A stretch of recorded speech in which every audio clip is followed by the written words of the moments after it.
His condition was not immediately known. The shooting took place near the In April 1968, shortly after the death of Martin Luther King Jr., several leading citizens of Kinloch led a march to the site of a barricade.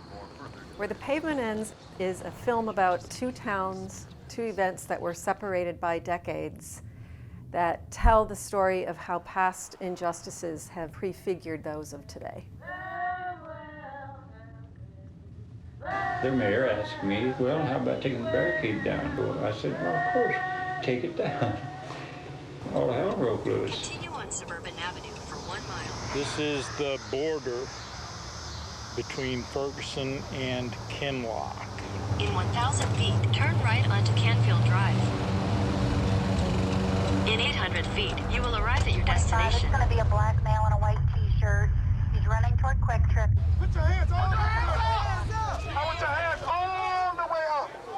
Because this is how he was when he got shot. When he got assassinated. When he got murdered.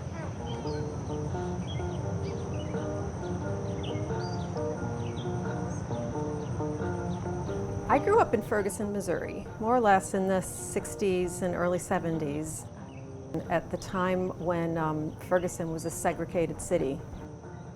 I was well aware as a young child that I lived in a white town and the town next door was a black town. I also was aware that there were areas that you weren't allowed to cross from one town to another. This hearing of the United States Commission on Civil Rights will please come to order. Mr. Smith, will you raise your right hand, please? Kinloch is all black. I mean, an incorporated city that's all black people.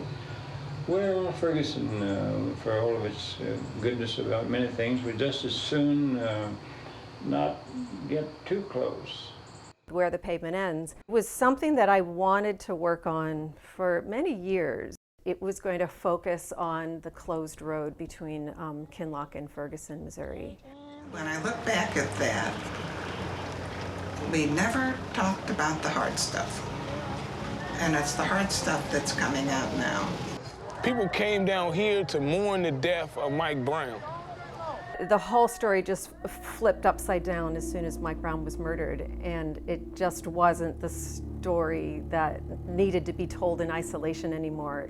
The closed road needed to be told in combination with the killing of this teenage boy in the same town a half a century later. What was appealing about working on this project was that it was so different from anything that I had worked on or been experienced from a process standpoint, from a narrative standpoint.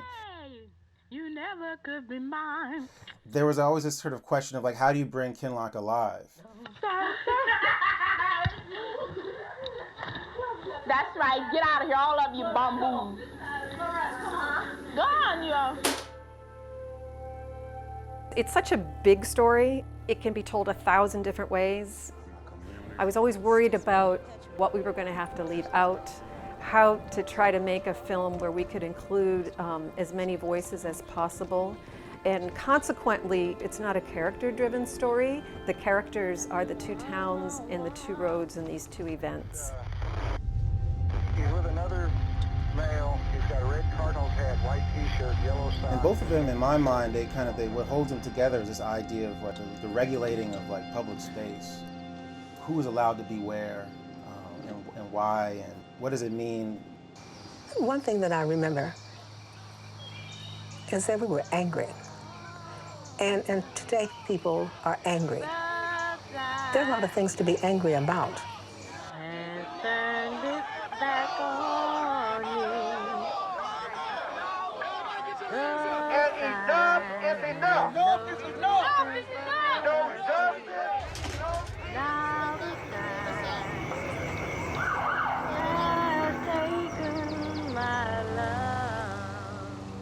The first thought that I had when Ferguson was going up in flames was about Kinloch. Ferguson is probably 70–75% black families now, but the history followed those families to wherever they moved, and the racial injustice followed them wherever they moved.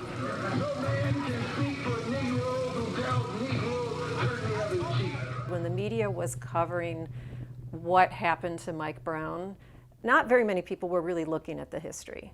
They were looking at what happened in that moment, which I thought was just the tip of the iceberg.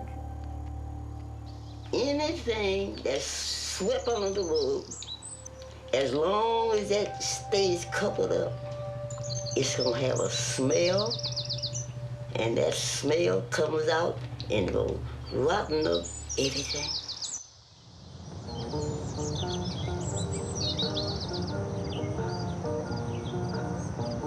The history is messy, but it ultimately kind of comes down to this sort of idea of like self-determination and civic involvement, and the consequences of there being an absence of that. The whole time we were making the film, of course we were talking about this specific situation that happened between Ferguson and Kinloch, but it's a much bigger story.